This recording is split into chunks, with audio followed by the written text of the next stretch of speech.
Welcome to another exciting edition of Best on Tour this week, presented by Best on Tour for the week of August 18th, 2025. I am Matt Pangrac along with Dave Rush from Best on Tour. And Dave, we are starting to see everything take shape across the landscape of professional fishing in 2025 as a lot of interesting stories that played out throughout the year came to a conclusion in Toyota Series and the Bassmaster Opens and upcoming this week on the Bassmaster Elite Series.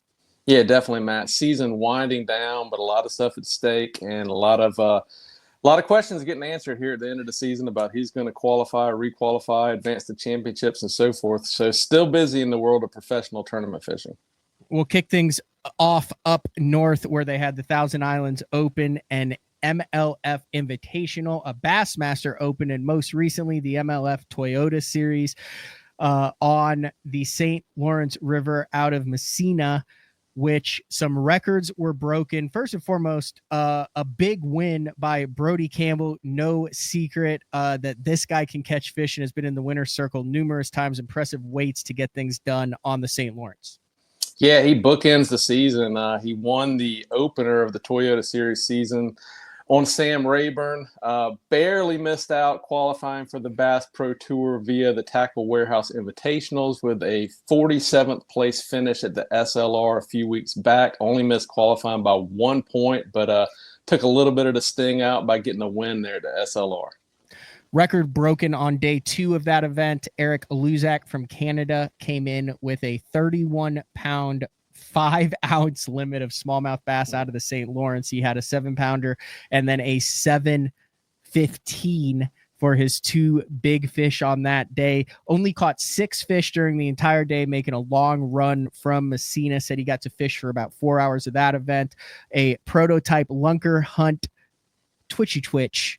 Got the job done on 3 different sizes, primarily 2 different sizes, a 1/4 and a 3/8 ounce jig head on that minnow, but a day that will not soon be forgotten by Eric Luzak. The last giant limit, if you remember, that we had weighed in was during the Bassmaster Elite Series last year when Brian Smith made an epic comeback with a 29+ pound bag of smallmouth. But not only cracking that 30-pound bag, but that 31.5, pretty impressive for Eric, who ended up finishing third in that event.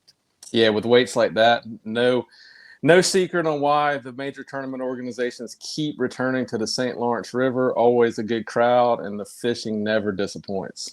We'll keep it up north, but we'll move a little bit further west to Leech Lake in Minnesota, where the talk of that tournament heading into the final stop of Division II of the Bassmaster Opens was how much smallmouth would play on Leech Lake.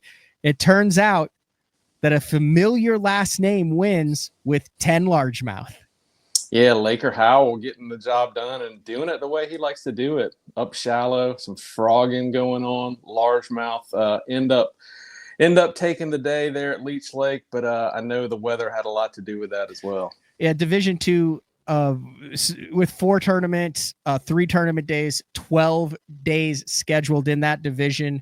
There were 3 weather shortened events in that division, ended up only fishing 7 days, but Laker Howell uses a discontinued snag-proof frog in moss back color to weigh a 1910 a largemouth on the first day and 20 pounds 3 ounces on the second day, to become one of very few father-son tandems who are going to say they've both been able to fish in the Bassmaster Classic. Obviously, his father, Randy, won in their hometown there of Gunnersville, right after they had moved there, won that Bassmaster Classic, but he punches his ticket to the Bassmaster Classic. And more importantly now, the Division I and Division II are finished for the top 50 in each division to move on to the elite qualifiers, which kick off in just a few short weeks up north.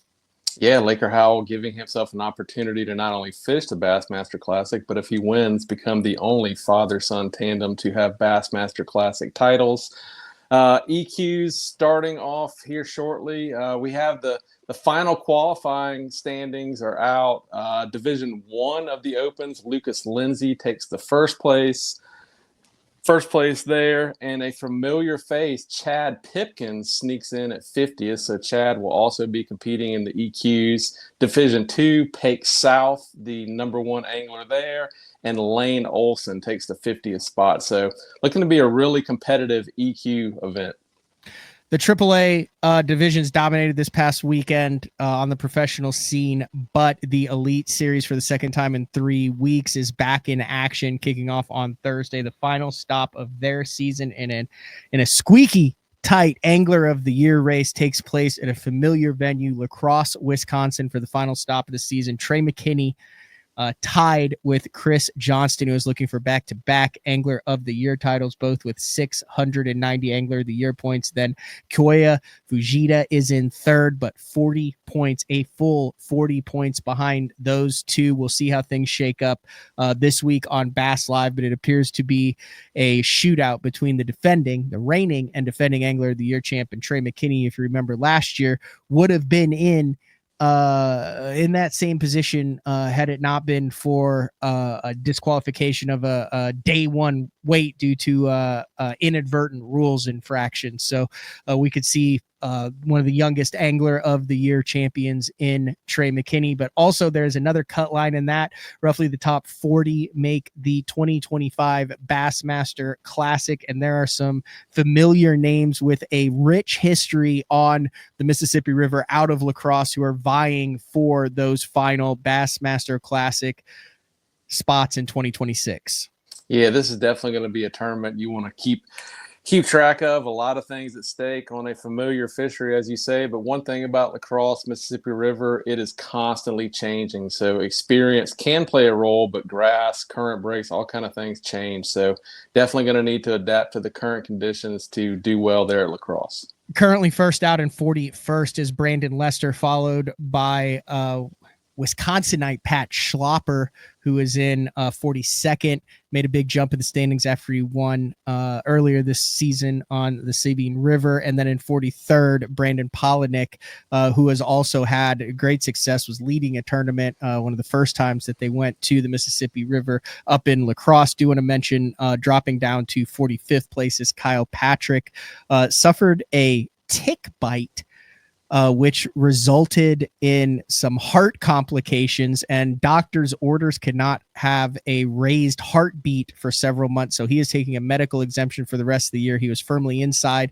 of that top 40 Bassmaster Classic cut, but after the two events has fallen to 45th. So that will open up one more spot as Kyle Patrick supposed to make a full recovery, but recovers, does not raise that heart rate, and returns to competition in 2026. But a lot on the line for the Elite Series, as well as we are on the verge of hearing the names and the points as who is requalifying for the Bass Pro Tour in 2026 after they make the cut from 65 down to 50, and the 10 anglers who will be dropped from the Elite Series. A lot of mathematical figuring left to go on in those respective divisions. Yeah, absolutely, Matt. We are going to determine a lot of guys' careers, whether they proceed on the Bass Pro Tour, Elite Series, and so on here shortly. In the bass fishing industry, a little bit of notice as far as prices at the checkout line, Dave. Yeah, talk of the industry, Matt. Unless you've been living under a rock, you've heard about all these tariffs. Tariffs are finally coming to bear here on the fishing industry. Companies are announcing price increases to the dismay of many consumers. One major one of note, Kitech recently announced up to a 25% increase on their products due to tariffs. A lot of other companies are following suit with similar increases, some a little less. So it's all over the board, but definitely going to feel it in your wallet for the foreseeable future on any products that are imported from Japan or China. Become a better angler. Get behind the scenes of the top fishing tours. Learn the business side of the fishing industry and how to get sponsorships. The Best on Tour newsletter brings you that once a week, completely free. Sign up for now, bestontour.net. Any more takeovers this year with the Best on Tour newsletter, Dave? Yeah, we got a few coming up, Matt. We've got a few surprise ones, some that you kind of outside of the box ones. So we're really looking forward to some of those. But coming up soon, delivered right to your inbox every Thursday, 10:05 Central. Fantastic. That's another edition of Best on Tour this week. In the bass fishing industry, both on and off the water. For Dave Rush, I'm Matt Pangrac. We'll talk to everybody then. See ya.